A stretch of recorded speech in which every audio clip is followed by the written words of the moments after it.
पिछले वीडियो में हम लोग पारिस्थितिकी की अवधारणा का अध्ययन किए और यह समझने का प्रयास किए कि पारिस्थितिकी का क्या तात्पर्य है, इसके अंतर्गत किन किन घटकों का अध्ययन किया जाता है। इसी को आगे बढ़ाते हुए, पारिस्थितिकी की अवधारणा को आगे बढ़ाते हुए एक वैज्ञानिक 1933 ईस्वी में इसी की वैज्ञानिक व्याख्या करते हुए उन्होंने पारिस्थितिकी तंत्र की अवधारणा दी और उस वैज्ञानिक का नाम था टांसले महोदय। टांसले महोदय ने अर्नेस्ट हाइकल की पारिस्थितिकी की अवधारणा को एक वैज्ञानिक स्वरूप प्रदान करते हुए उन्होंने पारिस्थितिकी तंत्र की अवधारणा दी। इस अवधारणा के अंतर्गत उन्होंने यह बताने का प्रयास किया कि प्रकृति में विभिन्न प्रकार के परिवार हैं। उन सभी परिवारों में एक तंत्र विकसित है और वो सब एक दूसरे के साथ अंतर संबंध रखते हुए सरवाइव कर रहे हैं। उसी को उन्होंने वैज्ञानिक ढंग से उन्होंने कहने का प्रयास किया और ये समझाने का प्रयास किया कि उस तंत्र में कौन कौन से घटक हैं, कौन कौन से सदस्य हैं और पूरे तंत्र को विकसित होने के लिए किन किन घटकों की आवश्यकता है। उनका यह कहना था कि किसी विशेष भौगोलिक क्षेत्र के अंदर रहने वाले सभी जीवधारियों, किसी विशेष भौगोलिक क्षेत्र के अंदर रहने वाले सभी जीवधारियों का उस भौगोलिक क्षेत्र के मृदा, जल, वायु से ऐसा अंतर संबंध जिसमें ऊर्जा का प्रवाह और पोषण श्रृंखलाएं स्पष्ट रूप से समायोजित हैं, तो ऐसे भौगोलिक क्षेत्र को हम पारिस्थितिकी तंत्र कहेंगे। उनका यह कहना था कि जैसे मान लीजिए कि वन का क्षेत्र है और उनका यह कहना था कि इस क्षेत्र में रहने वाले जितने जीव जंतु हैं और इस क्षेत्र के अंदर पाई जाने वाली जल, मृदा और वायु के बीच उनका जो अंतर संबंध है, उन अंतर संबंधों में ऊर्जा का प्रवाह शब्द का प्रयोग किया उन्होंने। ऊर्जा का प्रवाह और पोषण श्रृंखलाएं स्पष्ट रूप से समायोजित हों। पोषण श्रृंखलाएं,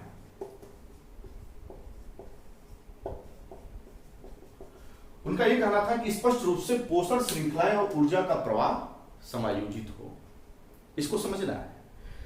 अगर आप पूरा वीडियो आप देखेंगे, समझेंगे, तो आप इस दो बातों को समझ सकते हैं। जब तक आप ऊर्जा प्रवाह और पोषण श्रृंखला नहीं समझेंगे, इनकी परिभाषा को आप समझ नहीं सकते कि वो किस वैज्ञानिक आधार पर उस अंतर संबंधों की व्याख्या कर रहे हैं। तो हम इसको समझने का प्रयास करेंगे। इसके पहले हम प्रकृति में पाए जाने वाले जो पारिस्थितिकी तंत्र हैं, जरा वो देखने का प्रयास करें कि कितने प्रकार के पारिस्थितिकी तंत्र हमारे इस पृथ्वी पर पाए जाते हैं। पारिस्थितिकी तंत्र को सरल शब्दों में अगर आपको समझना है तो परिवार के स्वरूप में आप समझिए कि वह एक परिवार का एक अंग है, तब हम पारिस्थितिकी तंत्र को आसानी से समझ पाएंगे। चलिए हम समझने का प्रयास करते हैं।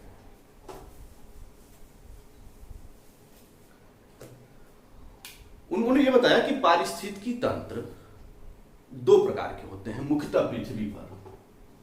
पारिस्थितिकी तंत्र के प्रकार दो हैं।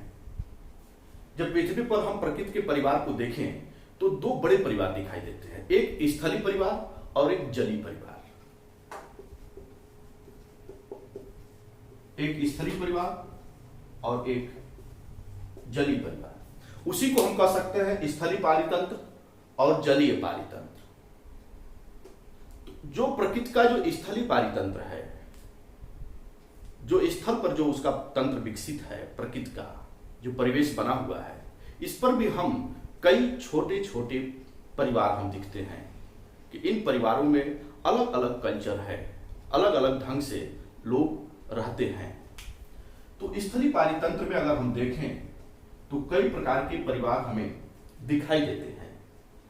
पहला है वन पारितंत्र, दूसरा घास मरुस्थल टैगा टुंड्रा प्रदेश के पारितंत्र। पृथ्वी पर अगर हम देखें स्थल पर तो वन पारितंत्र, घास पारितंत्र यानी घास के मैदान वाले क्षेत्र के रहने वाले जीव जंतु और उनका स्वभाव और उनके कल्चर, मरुस्थलीय क्षेत्र में रहने वाले जीव जंतु, और टैगा और टुंड्रा प्रदेश यानी पृथ्वी का वो भूभाग उत्तरी और दक्षिणी क्षेत्र जहां पर बर्फ से ढका होता है और वहां पर जो जीव जंतु प्राणी पाए जाते हैं उनका कल्चर मरुस्थलीय क्षेत्र के अंदर रहने वाले कल्चर से अलग है। उनकी संस्कृति और इनकी संस्कृति दोनों अलग अलग है। उसी तरह घास के मैदान में रहने वाले प्राणियों का स्वभाव, उसकी संस्कृति, वन के अंदर रहने वाले जानवरों और उनकी स्वभाव और संस्कृति में अंतर पाया जाता है। तो इस तरीके से हम पारिस्थितिकी तंत्र में जो स्थलीय पारितंत्र है उसको हम कई भागों में बांटकर अध्ययन कर सकते हैं। उसी प्रकार जो जलीय पारितंत्र है यह भी कई प्रकार का होता है, यानी कि जो जल का जो परिवार है, जल के अंदर जो रहने वाले जीव जंतु हैं उनको भी हम कई प्रकार से विभाजित कर सकते हैं, जैसे नदी, तालाब, झील। नदी, तालाब, झील और एक है सागरीय, यानी कि समुद्र के अंदर रहने वाले जीव जंतुओं का जो परिवार है। नदी के अंदर रहने वाले जीव जंतुओं के परिवार से उनके स्वभाव और कल्चर में भिन्नता है। तो इसी का अध्ययन हम पारिस्थितिकी तंत्र के अंतर्गत करते हैं। और जो ये आपको डायग्राम है इसके माध्यम से आपसे कई प्रकार के प्रश्न पूछे जाते हैं कि प्रकृति में जो पारिस्थितिकी तंत्र है, प्रकृति का जो परिवार है, अगर आपको ये ऑप्शन में हो और पूछे इसमें सबसे बड़ा प्रकृति का परिवार कौन सा, यानी कौन सा सबसे बड़ा पारितंत्र है, तो आप क्या बताएंगे? आप जलीय पारितंत्र बताएंगे या सागरीय पारितंत्र। पृथ्वी का 2/3 भाग जल से ढका हुआ है, तो इसका जो एरिया है वो सबसे बड़ा है। इसके बाद आपको ये 4 ऑप्शन हो और पूछा जाए कि इनमें से कौन सा पारिस्थितिकी तंत्र, कौन सा पारिस्थितिकी तंत्र प्रकृति का परिवार बड़ा है, तो आप कौन सा निर्णय ले सकते हैं? अगर आप आंकड़ों को जानते हैं कि पूरे पृथ्वी पर कितने % वन पाए जाते हैं, कितना % ये घास का क्षेत्र है, कितना मरुस्थलीय है, कितना जो टैगा और टुंड्रा क्षेत्र है, तो इस आधार पर आप निर्णय ले सकते हैं कि सबसे बड़ा कौन सा होगा। तो मैं बता दूं, सबसे बड़ा वन पारिस्थितिकी तंत्र इन 4 ऑप्शन में सबसे बड़ा पारिस्थितिकी तंत्र है। अगर होल ऑन एवरेज अगर आप देखेंगे तब तो जलीय पारितंत्र हो जाता है, जिसको हम सागरीय पारितंत्र कहते हैं। अगर इनमें से अगर आपसे यह भी पूछ सकता है कि कौन सा पारितंत्र समृद्ध है और कौन विपन्न है। समृद्ध और विपन्नता का अर्थ पारिस्थितिकी तंत्र में हम ऐसे लगाते हैं कि जिस पारिस्थितिकी तंत्र में जीव जंतुओं की बहुलता अधिक पाई जाती है, प्रजातियों की बहुलता अधिक पाई जाती है, तो ऐसे पारिस्थितिकी तंत्र को समृद्ध पारिस्थितिकी तंत्र कहते हैं। तो आप अनुमान लगा सकते हैं कि वनों में सबसे अधिक होगा, सबसे कम टुंड्रा और टैगा प्रदेश में होता है। जो भूभाग पूरे बर्फ से ढका हुआ हो वहां पर जीव जंतुओं और प्राणियों की संख्या बहुत ही कम पाई जाती है। तो सबसे विपन्न ये होगा और सबसे संपन्न वन वाला होगा। हम इस पर विस्तृत चर्चा जैव विविधता के अंतर्गत करेंगे। उसी तरीके से नदी, तालाब और झील है। इनमें जो है कौन सा पारितंत्र बड़ा है, अगर ऑप्शन ये आ जाए तो स्वाभाविक आप डिसीजन ले सकते हैं कि नदी क्या है। तो ये प्रकृति के ये परिवार हो गए। इन परिवारों पर हम अध्ययन कर रहे हैं और यह समझने का प्रयास कर रहे हैं कि प्रकृति का कौन सा परिवार बड़ा है, कौन छोटा है, कौन संपन्न है, कौन विपन्न है। तो पारितंत्र जब हमने देखा कि प्रकृति का जो परिवार है उसमें भिन्नता है, उसमें अलग अलग कल्चर के लोग, अलग अलग स्वभाव के जानवर जो है उन पारितंत्र में रहते हैं।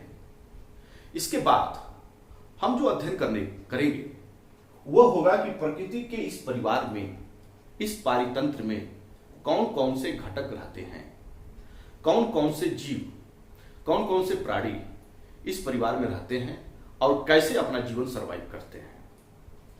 इसका लेक्चर हम अगले वीडियो में देंगे। धन्यवाद।